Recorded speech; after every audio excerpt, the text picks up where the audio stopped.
Ahí vemos. Esta sería la clase 3 del curso o del seminario. Vamos a entrar en un tema que es bastante interesante, que es correlación de variables. Ahí están los contenidos, vamos a hablar de qué es la correlación, los usos de la correlación, los tipos de correlación, un diagrama asociado, que es el diagrama de dispersión. Después, otro tema bastante relacionado con correlación entre variables son las regresiones de variables. Y ahí va a haber como variables independientes y dependientes, que seguramente ya lo dieron en metodología de investigación, qué variables impactan en otra variable, y ahí determinamos si hay una dependencia o no. Después, ¿para qué se usa la regresión? Regresión lineal simple y múltiple, o sea, una línea hecha con múltiples variables. Y regresión logística, que es otro modelo de regresión que cuando veamos la imagen le explico cuál es la diferencia de la variable dependiente. Bien, siguiendo. La correlación, ¿qué sería? La correlación sería determinar si dos variables están relacionadas, en principio. Y además de saber si están relacionadas, tenemos que saber la fuerza y la dirección de la relación. O sea, ¿están relacionadas? Sí. ¿Con qué fuerza? Débil, muy fuerte. Y también tenemos que saber la dirección, o sea, la relación es positiva, o sea que quiere decir cuando una se incrementa, la otra se incrementa, la relación es negativa, cuando una se incrementa, la otra disminuye. O sea, esas son las cuestiones importantes en la correlación. Acá yo les puse unos dibujitos, son gráficos más que dibujitos. Las correlaciones de tipo lineal establecen una recta, como ven acá, a la izquierda donde está el mouse. Entonces, tratan de explicar con una recta cómo se comportan los puntos. El coeficiente de correlación lo que hace es mide la distancia entre el punto y la recta. O sea, todas estas distancias que hay entre los puntitos y las rectas se miden y de alguna forma como que se promedian. No es exactamente un promedio, pero se hace como un promedio de la fórmula. Y lo que dice es cuánto ajuste tienen los puntitos a la recta. Hay algunas correlaciones que no son de tipo lineales. Yo acá tengo algunas funciones, por ejemplo, acá hay una exponencial. Acá hay una cuadrática, podría ser una cúbica también. Depende del dominio para allá. Bueno, en general hay muchas funciones. Ahora vamos a ver 3 modelos de correlación que son los más utilizados. Y lo que va a cambiar bastante es para qué tipo de variables se utilizan. O sea, en eso van a tener que tener el foco cuando los vayan a utilizar, además de saber cómo se interpreta el resultado. Acá hay como otra gráfica que habla primero de dos correlaciones lineales, o sea, los superiores en el celeste son dos lineales, una es positiva, o sea, cuando una variable crece, la otra crece, y la otra es negativa, cuando una variable crece, la otra decrece, o sea, va para abajo. O sea, esto es el concepto de pendiente, y por ahí ustedes no sé si lo dan en alguna materia, pero bueno, la pendiente es la dirección de una función. Esta tiene una pendiente positiva y esta tiene una pendiente negativa. Después, si ven esta nube acá que parece un redondel, acá claramente no hay una línea, o sea que acá no habría correlación porque no tienen forma de algo los puntos, son un bloque de puntos todos juntos, sin forma. Acá vemos que existe una correlación, pero no es lineal, es curva. O sea, acá claramente una curva. Entonces una línea no va a ajustar bien a eso. Bien, sigamos. ¿Para qué se utiliza la correlación? En investigación, sobre todo para el análisis de hipótesis, o sea, para decir si hay relación o no entre dos variables y qué fuerza tiene esa relación, es el mundo de las correlaciones. Después, Lo mismo utiliza investigación científica, o sea, digamos que el análisis de hipótesis y la investigación científica están de las manos, uno es parte del otro. Después se utiliza el análisis de encuesta para saber qué variables están relacionadas a una variable resultante que a uno le interesa. No sé, intención de voto. Y uno mide una serie de variables y, bueno, ve qué variables como economía, seguridad, desempleo están relacionadas con la intención de voto. ¿Cuáles impactan más? Después también se usan correlaciones para modelos de predicción, o sea, se ve qué variables se pueden utilizar dentro del modelo, que en general los modelos de predicción son regresiones, entonces determinamos qué va la regresión en base a correlación. Y después hay otros usos, en aprendizaje automático, por ejemplo, cuando uno tiene una nube grande de puntos para elegir qué, o sea, una nube grande de puntos, una base de datos grande, supongamos que tenemos 100.000 casos por 5.000 variables, es muy difícil determinar qué variables son importantes. Entonces directamente se usa correlaciones y se busca cuáles están relacionadas por un algoritmo. Entonces ahí ya uno se quita pasos y ya sabe que hay variables que no tendrían que entrar en un modelo de regresión o en un modelo de división, sin hacer tantos pasos, que si no serían muchos pasos. Esa es la ventaja que tiene el Big Data o el aprendizaje automático y todos los modelos grandes. Bien, sigamos. Como yo les decía, había un factor que era la dirección, que era el positivo o el negativo, y también había una cuestión de intensidad, o sea, qué tan fuerte era la correlación entre las variables. Ahí cuando ve que yo tengo una tablita y habla de 0,10, una correlación muy débil, 0,10 a 0,30, una correlación baja y débil, y así va subiendo. 0,7, una correlación muy fuerte. Dicho en criollo, eso ustedes podrían pensarlo en porcentaje, o sea, podrían decir, la función que yo estoy desarrollando de correlación, porque en general son funciones, ajusta en 0,5. ¿Qué quiere decir eso? Ajusta el 50% de los puntos del diagrama. O sea, los puntos de la base, el 50% están cercanos a la correlación, el 50% no. Cuanto más correlación tengan las variables, más depende una de otra. O sea, dependen. Se mueven juntas. Después uno podría buscar si hay una cuestión de dependencias entre ambas o no. Por ahí hay dos variables que se mueven al mismo tiempo, pero hay una tercera que ustedes no ven. O sea, hay una variable latente que se llama, que uno no puede observar, o una variable inobservable, y hace que las dos variables se muevan al mismo tiempo, pero no quiere decir que una es consecuencia de la otra. Quiere decir que las dos se comportan igual. O sea, el tema de la consecuencia es importante. O sea, expresa que tienen un comportamiento similar, pero no que una es consecuencia de la otra. Bueno, hay como tres grandes coeficientes de correlación. El primero es el de Pearson. Es más, es el primero, pensándolo temporalmente, desde que primero se logró, es de 1896, como ven ahí. Es un coeficiente que se usa para variables de tipo escala, o sea, tiene que ser variables numéricas, y en lo posible funciona mejor con variables continuas que con variables discretas, pero bueno, es para variables de escala, o sea, tiene que ser números y muchos números. Cuanto más números, mejor anda el índice. Bien. Después va entre más 1 y menos 1, que es esta tablita, o sea, puede ser positivo si sube o negativo si baja, y de 0 a 1, o sea, de acuerdo a la fuerza que tenga. ¿Está?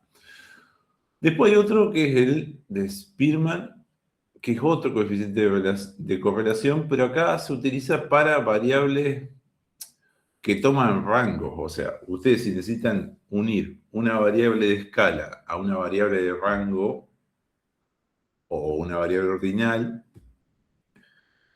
utilizan Spearman. O si usan dos ordinales. ¿Qué es una variable ordinal? Por ejemplo, un Likert de intensidad, esos Likert que son del 1 al 7 y el 1 es muy poco y el 7 es muy fuerte.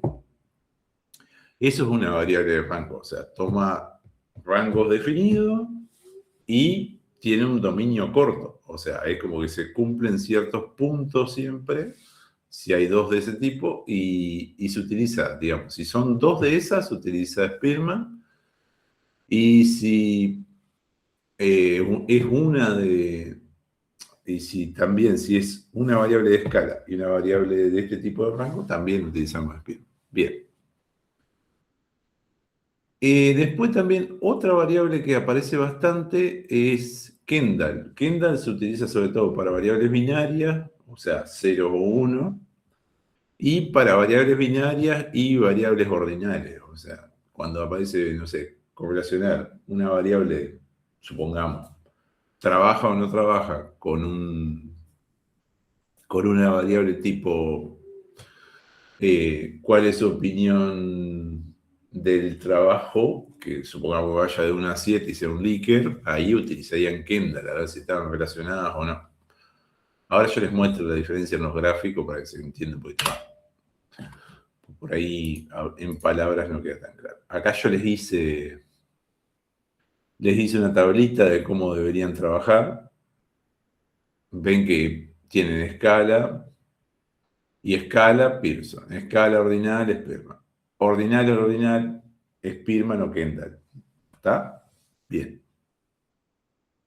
Y luego acá vienen las fórmulas, o sea, esos son los coeficientes de la fórmula. Como yo les decía, por ahí hay algunos que... Este, que es el más común, ves que es como una especie, es como una recta, por eso se llama lineal, y el R básicamente lo que marca es como un promedio de las distancias. Si bien está bastante compleja la fórmula para pensarla en promedios, si ustedes empiezan a ver que lo que mide son distancia entre X, distancia entre y después la sumatoria de la distancia, básicamente todo el tiempo está hablando de distancia. Bien, ven que acá cuando vamos a la otra fórmula cambia radicalmente, o sea, acá entre esto y esto no hay mucho que ver, y si vamos a la tercera fórmula vuelve a cambiar.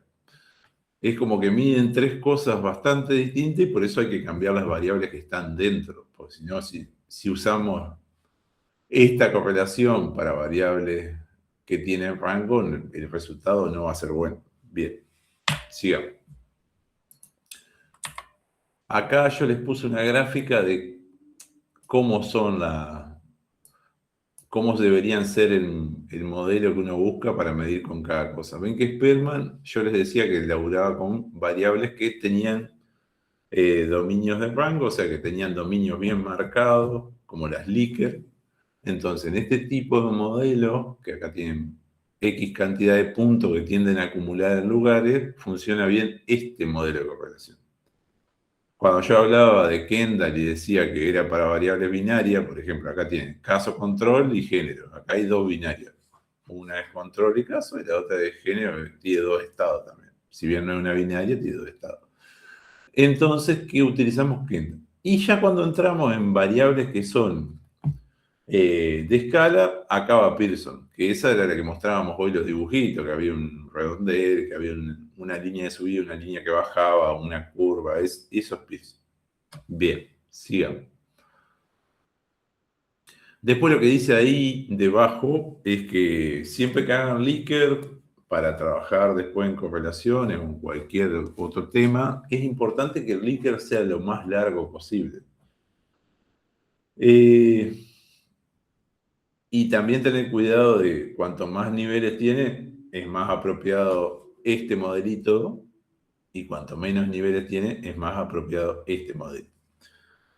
Siempre tengan en cuenta que cuando el Likert es más largo, tiene más sensibilidad, o sea, a nivel estadístico es más sensible. ¿Qué quiere decir que es más sensible? Que tiene más variabilidad. Lo que uno busca es medir con mayor precisión. Entonces yo tengo algo muy corto, supongamos, tiene 3 estados, es bueno, es malo y es más o menos, es mucho menos preciso que algo que tiene 7 estados, que el tipo puede, o que tiene 100 estados. Supongamos que conteste del 1 al 100 con número entero lo que le pareció algo, no sé. ¿Cómo les pareció una película? Le pareció un 79. y otra película que les pareció un 35. Entonces ahí yo tengo variabilidad para poder determinar, por ejemplo, cómo les gustan las películas a ustedes, o qué películas tienen más impacto en taquilla, en variabilidad, que eso seguramente lo han visto no sé, en las redes sociales o algo que dicen que IMDb, que Film Affinity tiene un promedio de tanto. Bueno, ese tipo de sistemas siempre trabajan con una escala lo más larga posible. En general, esos dos trabajan del 1 al 10. Entonces, si ustedes tienen más escala, tienen mayor variabilidad y mayor precisión. Bien, sigamos. ¿Cómo hacemos eso en SPSS? Van a tener todos los diálogos de correlación, van a estar en el mismo lugar, van a estar en analizar, correlacionar, bivariada. Ahí van a estar las tres que estamos hablando. La gran diferencia es, bueno, qué variables le ingreso. Por ejemplo, acá puse dos variables claramente que son de escala, tanto peso y altura. Ven que marqué Pearson y marqué Spearman.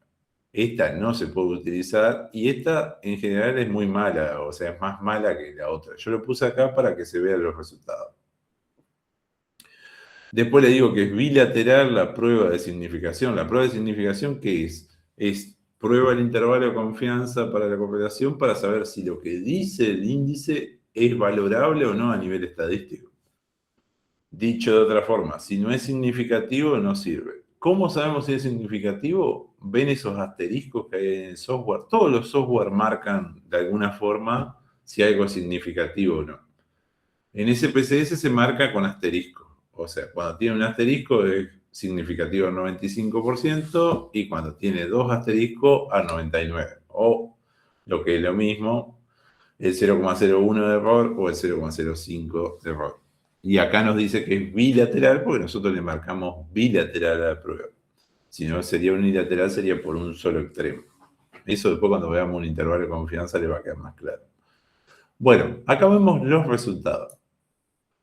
Acá tenemos la correlación de Pearson y acá tenemos la de Spearman. Supuestamente, por el tipo de variable, deberíamos usar esta. ¿Qué nos da? Nos da 492. Nos dice que es significativo. Si pensamos en la tablita, es una correlación sustancial, es fuerte, casi, le faltan unos centésimos. Vamos a decir que es moderada, pues no llegó, le faltan 8. Y es positiva, quiere decir, cuando una variable sube, la otra sube. Después, siempre las tablas de correlación son tablas de entrada dobles y le va a marcar la misma correlación en dos casillas. Y siempre va a haber una diagonal que va a ser 1 porque es la correlación entre la variable y sí misma. La relación entre peso y peso es perfecta, entonces 1. Y la relación entre altura y altura es perfecta, entonces 1. Pero obviamente no tiene significado estadístico, así que ni siquiera se calcula. Y acá le dicen cuántos casos entraron. Si ustedes ven esta correlación acá abajo, que es con las mismas variables, ven que da también 472 y, o sea, da positiva y da en el mismo rango, si bien no es la más apropiada, pero no la deberían utilizar. Y hay un pequeño cambio en el índice, o sea, cambió el índice, el valor de la correlación es más bajo en este que en este. ¿Por qué? Porque el modelo se trabaja de otra forma. Entonces, como se trabaja de otra forma, da otro valor. Deberían utilizar esta. Yo acá calculé las dos para que ustedes vean las dos las diferencias. Vamos a seguir. Después, acá tienen dos variables del tipo binaria, supongo, porque una es sexo, que tendríamos dos estados en esta base de datos, y tendríamos depresión, que o tiene depresión o no tiene depresión. También tiene dos estados. Esta sí o sí tiene que ir por acá o por acá. En este caso, como tiene pocos lugares, vamos por Kendall. Deberíamos ir por Kendall, pues son 2 y 2. Y vemos que nos da una correlación positiva y también media. ¿Qué quiere decir esto? Que supongamos, si tenemos que ver cómo están marcadas las variables, pero si la depresión fuera un 1 y la no depresión fuera un 0, y no sé, ser varón sería un 1 y ser mujer sería un 0, que tendría que decir que cuando uno es varón tiene más posibilidad de estar deprimido. O sea, claro, cuando una variable crece, la otra crece. Entonces, piénsenlo así, cuando toma valores más altos una, la otra toma valores más altos. Eso quiere decir que están relacionadas, no quiere decir que una es causa de la otra. ¿Está? Bien. Como veían en la anterior, también trabajábamos con el mismo cuadro. O sea, estábamos en analizar, correlacionar, bivariada, y estábamos en el mismo lugar. Yo ahora lo voy a cambiar de lugar. Esto también lo pueden hacer en las tablas cruzadas, que son las tablas de contingencia que ustedes usan bastante en medicina. O sea, es como caso control ese tipo de tabla, que son 2 de entrada de fila y 2 de entrada de columna. Se llaman tablas cruzadas en SPSS, y también tiene tabla de contingencia. O sea, en la cruzada lo que les permite es poner más variables. En la contingencia les dice una y una. Y si ustedes van a estadístico, les permite usar otro modelo de tau. Acá tienen tau B y tau C. ¿Está? Y acá dice tau B para tablas cuadradas y tau C para tablas rectangulares. Y ustedes me van a decir que es una tabla cuadrada y una tabla rectangular. Tabla cuadrada es la que tiene la misma cantidad de fila que de columna, y tabla rectangular es la que difiere la cantidad de fila de la cantidad de columna. Así de sencillo. Esta tabla es rectangular. Por acá hay 1, 2, 3, 4, 5, 6 filas y 2 columnas. Entonces no coincide el número de filas con el número de columnas, entonces estamos en el mundo de lo rectangular. En cambio, si hay una tabla que es 2 por 2, supongamos esta parte superior, es una tabla cuadrada, porque hay la misma cantidad de filas que de columnas. La lectura es la misma de siempre, o sea, ustedes leen este valor. En este caso, la significación está puesta como valores o sea, valores de P, o sea, del coeficiente de significación. Si es menor a 0,05, que en este caso es menor a 0,001, sería que es significativa la correlación. Bien, sigamos. Vamos a seguir avanzando. Después, hay otra cosa que se llama regresión. La regresión ya es otra técnica. En general, cuando uno hace regresiones, antes se fija el nivel de correlación entre variables, porque eso aparecía antes. Y la regresión sí trata de usar variables para explicar otras variables, a diferencia de la correlación, que lo único que hace es tratar de relacionar dos variables. Entonces, yo tengo una variable dependiente, que es la que trato de explicar, y una serie de variables independientes o factores, que son los que el investigador o los que el sistema cree o sabe que influyen sobre la variable dependiente. Entonces, lo que va a tratar el modelo es de crear, en el caso de la regresión lineal, una línea a partir de las variables independientes que explique a la variable dependiente. Y hasta ahí suena medio chino, pero es bastante sencillo. O sea, acá, ¿qué están haciendo? Están tratando de explicar cuánto vale Y en base a X. O sea, acá tienen las X y acá tienen las Y en las alturas. Si ustedes tienen una función y está en función de X, quiere decir que X, que está acá multiplicando, está tratando de explicar ahí. Entonces yo creo una regresión que trata de explicar cómo se comporta X, cómo se comporta Y en base a X. Bien.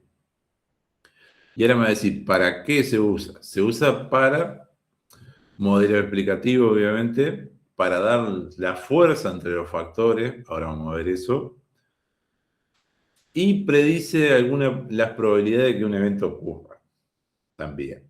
O sea, ustedes le mueven los valores y pueden jugar a ver qué valor tiene que tener la variable independiente para que la variable dependiente se comporte de cierta forma, como un análisis de sensibilidad. Eso no es exactamente estadística, pero sí, se usa para eso. Veamos ahora, sigamos. Acá está para qué se utiliza. ven que es bastante similar al anterior, pero aparecen cosas nuevas que antes no estaban. Por ejemplo, no sé. Acá, esta operación estaba, pero por ejemplo, los modelos de clasificación no estaban. O sea, un modelo de clasificación es un modelo que dice básicamente si algo pertenece a un conjunto o no. Entonces, por ejemplo, con una regresión logística y un parámetro clasificatorio, yo puedo decir, bueno, de acuerdo a estas variables independientes, yo puedo decir, este sujeto o este objeto es de un grupo o no es de un grupo. Entonces, ahí aparece otra cosa que es la clasificación. Después la tendencia, que es como hacer un pronóstico hacia adelante, que está muy... La tendencia y la predicción están súper relacionadas. Es como primero ver un estadio cercano para predecir y un estadio futuro para ver una tendencia. O sea, o ver el comportamiento de una onda larga y ver cómo es la tendencia, o sea, hacia dónde va la función. Eso se usa sobre todo en series temporales, o sea, tienen un parámetro de tiempo y una variable cómo se comporta. Entonces, en ese tipo de series temporales, ustedes analizan tendencias, si hay ciclos, si va en crecimiento, si baja, si sube, si es estacional, todo ese tipo de cosas. Bien, sigamos, porque si no me come el tiempo. Después, hay una regresión que se llama logística. La que vimos anterior era lineal, ¿por qué? Porque el resultado era lineal, o sea, era una línea con infinitos puntos el resultado. La regresión logística o la regresión binaria, que son dos modelos que van a una variable binaria de resultado, o sea, la variable destino, la explicada de una variable binaria. A diferencia de los anteriores, el dominio, o sea, el dominio de la variable destino va entre 0 y 1. ¿Está? O sea, ¿qué quiere decir eso?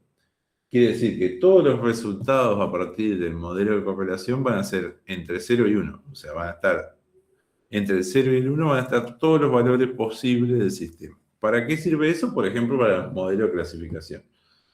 Si ustedes dicen que es apto o no es apto para tal cosa, por una serie de variables, yo creo una función y yo le paso los valores de esa serie de variables de un individuo, de un objeto, y la correlación me va a devolver si es apto o no es apto.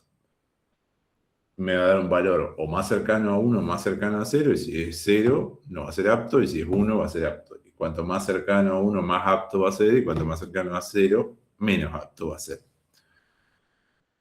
O si se da un fenómeno o no se da un fenómeno, otra cosa, no sé. ¿Qué probabilidad de que haya un terremoto? Y le paso 5 variables, 6 variables, no sé cuántas variables usarán los geólogos, pero supongamos que sean 6 variables por los valores. Y bueno, le paso un modelo, el modelo me dice, bueno, hay tanta probabilidad que sea un terremoto.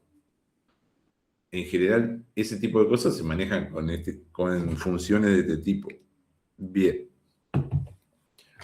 Sigamos.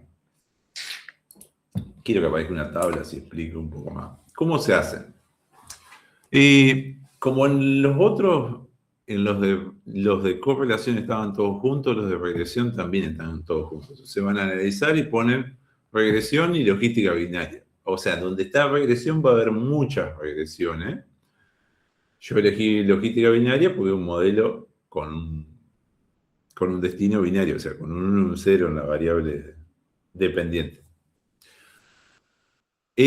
Como ustedes verán, la variable dependiente es la variable destino y todo el tiempo le estamos diciendo variable dependiente, entonces ahí va una variable binaria, sí o sí. Tiene que ser una variable que tenga dos estados por el tipo de correlación que es. Después, las variables independientes pueden ser variables de cualquier tipo. Siempre se busca que estén relacionadas. O sea, si ustedes ponen variables de cualquier tipo y no tienen relación, lo que hacen, traen ruido al modelo. Después hay otra cosa que es cuando las variables están muy relacionadas, también traen problemas al modelo. Si bien acá no damos, o sea, no damos cuáles son los problemas de un modelo de correlación, que hay como 5 problemas grandes de los modelos de los modelos de regresión, porque sería como tomarnos 2 clases para trabajar en problemas, digamos, de armado de un modelo. Sí es importante que entiendan que acá se puede poner variables de cualquier tipo, pero en la variable dependiente no. Tiene que ser una binaria en el caso de la regresión logística. Bien, después les va a devolver esto. Y acá está lo interesante. O sea, la lectura de esto. Vamos a empezar por este cuadro de arriba. Resumen del modelo. Acá les dice que en el paso 1 encontró un R cuadrado de Cosgis-Nil de 268, un R cuadrado de Neil, imposible los apellidos. Entonces, si ustedes miran esto, no van a entender nada, porque de una así no se entiende nada. Estos numeritos acá ustedes los pueden asimilar a porcentaje. Esto sería como el número que hablábamos hoy de correlación. Esto es un número que va entre -1 y 1 y da el grado de ajuste. O sea, si este es un 26, podemos hablar de que hay como un 27% de ajuste y acá hay un 37% de ajuste. ¿Qué quiere decir eso? Que lo que nosotros hicimos en esta función, porque esto es una función finalmente, en el 27% de los casos por este modelito o en la medición del 36% de los casos por este otro, dice que este modelo ajusta a los puntos que le pasamos para hacerlo. ¿Eso es bueno o malo? Y miren, a mí me parece bastante malo. En general se buscan modelos de mayor valor ahí, porque ahí le está diciendo que solamente pega alrededor del 36%. Acá tenemos una evaluación de lo que tenían en la base de datos y les va a decir cuántos acertó. Ven que el modelo acierta bastante bien los resultados cero. O sea, los cero los cubren el 87%. Pero ya los resultados 1 solo alcanza el 56%. Y el global, que es el promedio de los dos correctos, le da 76%. Esto no sería un buen modelo de clasificación, sería bastante arriesgado que ustedes clasifiquen a alguien si tiene diabetes o no con esto, porque tendrían un error bastante grande, podrían perder muchísimos pacientes que sí tienen diabetes, los perderían, alrededor de 44% tendrían de error ahí. Miremos las variables. Acá les va a decir qué variables son importantes para el modelo. Las que sean significativas, o sea, las que acá tengan menos de 0,01, son significativas. Yo se las marqué con un círculo rojo. Y después lo que vamos a mirar es algún nivel de fuerza, o sea, cuál es más significativa. Esta es la fuerza, cuál es más significativa que otra. Por ejemplo, acá el índice de masa corporal es la más pesada de todas las que teníamos. Es más importante que la glucosa y es más importante que la edad en este conjunto de datos. Entonces podemos decir que esta es una variable súper importante para saber si alguien es diabético. Después le sigue la glucosa y después le sigue la edad. La constante siempre es significativa porque se crea para que balancear el modelo. O sea que esta no sería importante nunca. Siempre va a parecer significativa, pero no es relevante al momento de la lectura. Y después lo que también queda claro, que la variable insulina no es significativa, porque acá no es significativa, que quiere decir que no impacta en el modelo que estamos mirando. Bien. Sigamos. Ahora vamos a ver lo mismo con la regresión lineal, que ya habíamos visto algo. Esta es la múltiple. ¿Qué quiere decir múltiple? Que tiene una variable de destino y varias variables explicativas, igual que la que hicimos anterior en la binaria. ¿Cómo se hace? Van a regresión, analizar. Regresiones lineales. Como ven acá, la variable dependiente es de escala. Las variables independientes pueden ser de escala o de clase o de rango. O sea, podría ser cualquiera de estas. Lo que sí siempre tiene que ser una variable de escala es la variable dependiente. Bien. Si miran esto, es similar al anterior, pero no es igual. ¿Está? ¿Qué nos dice esto? Primero, si vemos el ANOVA es un cálculo que se hace para diferencia de media también, pero bueno, en este momento no es para eso. El ANOVA nos está diciendo que tiene un valor significativo. ¿Qué quiere decir eso? Que no le erramos con las variables, o sea, las variables que están dentro del modelo son importantes para el modelo.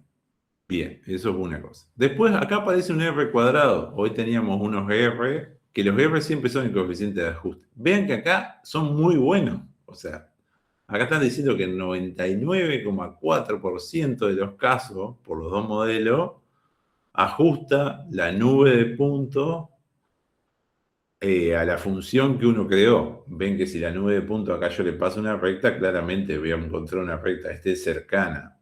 Hay infinitas rectas en esa nube, en ese espacio, entonces yo voy a encontrar una recta que esté cerca de todos los puntitos. Después, cuando miramos cuáles variables son significativas para explicar esa variable, o sea, vemos que tanto el peso como la altura son significativos para explicar la otra variable. La variable creo que era el IMC, sí, acá está, el IMC. Para explicar el IMC, el peso y la altura son muy significativos.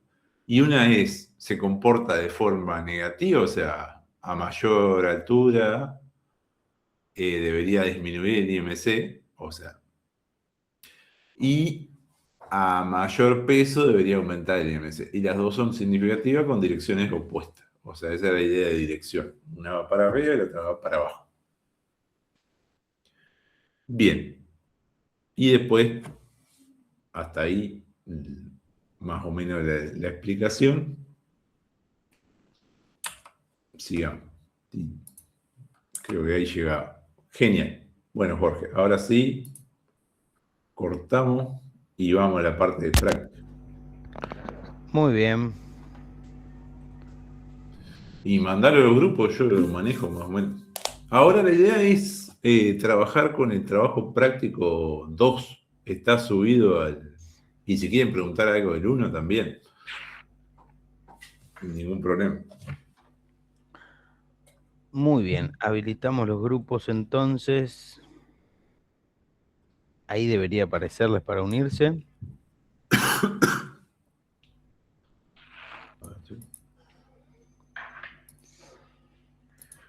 Rafa, por las dudas, estás compartiendo pantalla. Sí, todavía. sí, estoy tratando de dejar de presentar porque no me acuerdo cómo se hace. Está el botón ahí, pero no me está dando mucho. Suele pasar. Che, pero